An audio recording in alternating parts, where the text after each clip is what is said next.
சித்திரை புத்தாண்டை முன்னிட்டு சொந்த ஊர்களுக்கு செல்லும் மக்களின் வசதி கருதி விசேட போக்குவரத்து சேவைகளை முன்னெடுப்பதற்கு போக்குவரத்து பிரிவு நடவடிக்கை எடுத்துள்ளது.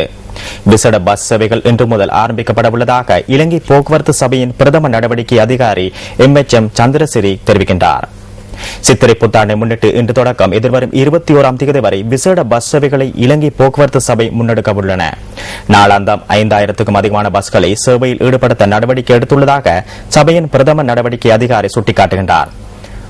புது வருட பொருட்கொள்வதற்காக நகரங்களுக்கு செல்பவர்கள் மற்றும் சொந்த இடங்களுக்கு செல்பவர்களின் நலன் கருதி இந்த பஸ் சேவைகள் முன்னெடுக்கப்பட உள்ளதாக அவர் குறிப்பிட்டார். விசேடமாக தூர பிரதேசங்களுக்கு செல்லும் பயணிகளின் வசதி கருதி விசேட பஸ் சேவைகள் முன்னெடுக்கப்பட உள்ளதாக இலங்கை போக்குவரத்து சபையின் பிரதம நடவடிக்கை அதிகாரி MHM சந்திரசிறி மேலும் தெரிவிக்கின்றார்.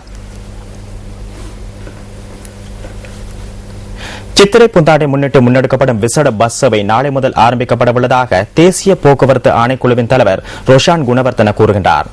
விசேட பஸ் சேவைகளை அடையாளம் காண்பதற்கு பஸ்களில் விசேட பஸ் சேவை என பொறிக்கப்பட்டிருக்கும் என தேசிய போக்குவரத்து ஆணைக்குழு குறிப்பிடுகின்றது. இதேவேளை புது வருடத்தை முன்னிட்டு சொந்த இடங்களுக்கு செல்லும் மக்களின் வசதி கருதி நாளை மறுதினம் முதல் விசேட ரயில் சேவைகள் முன்னெடுக்கப்பட உள்ளதாக ரயில்வே போக்குவரத்து அத்தியட்சகர் LAR ரத்நாயக்க தெரிவிக்கின்றார்.